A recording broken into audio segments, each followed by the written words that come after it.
Sungguh prihatin, kondisi kehidupan Iwayan Budayasa bersama keluarganya sejak tahun 2019 silam hingga saat ini masih tinggal di bekas kandang ternak babi miliknya lantaran terhimpit ekonomi.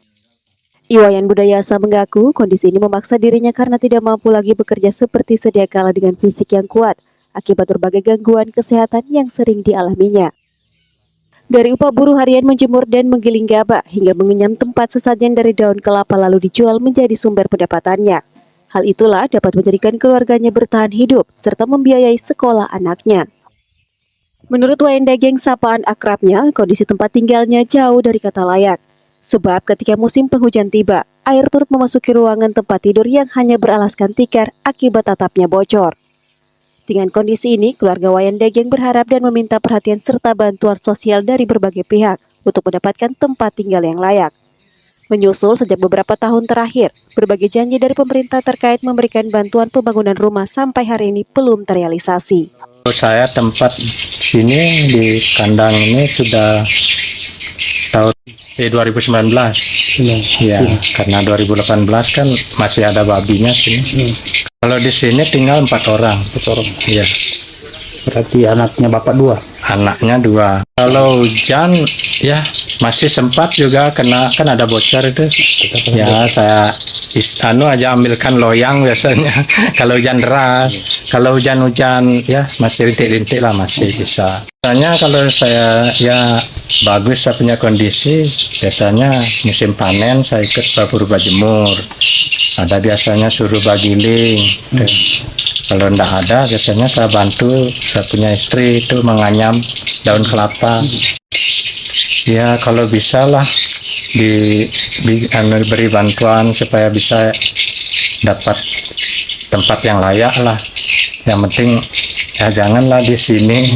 Kalau bisa harapan saya.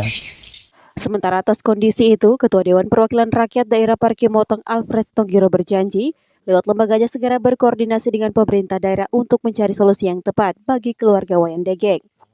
Menurut Alfred, pentingnya perhatian serius dari pemerintah serta menjadi tanggung jawab bersama untuk memastikan bahwa tidak ada warga yang hidup dalam kondisi memprihatinkan seperti yang dialami keluarga Wayan Dageng. Alfred juga menekankan pentingnya evaluasi terhadap program bedah rumah yang pernah diterima oleh keluarga tersebut pada tahun 2015. Sayangnya, program tersebut hanya berjalan sampai tahap fondasi, sementara kondisi rumah masih jauh dari layak huni. Jadi memang kalau kita melihat kondisi bangunan rumah yang kemarin tentu sempat disampaikan itu, kita lihat foto-fotonya itu memang sangat memprihatinkan. Kemudian kedua, ya tentu kita harus melakukan tindakan untuk membantu.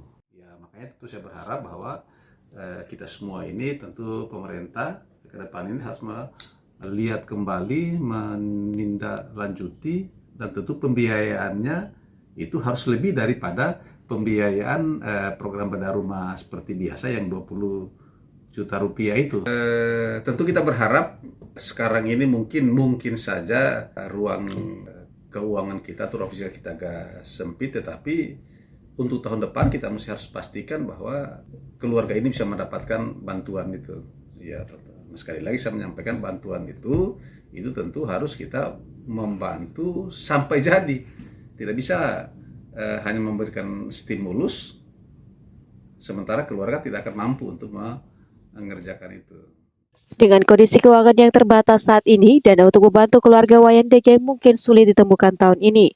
Alfred turut berkomitmen untuk memastikan bahwa pada tahun depan, keluarga Wayan Dageng dapat menerima bantuan yang cukup untuk menyelesaikan pembangunan rumah mereka.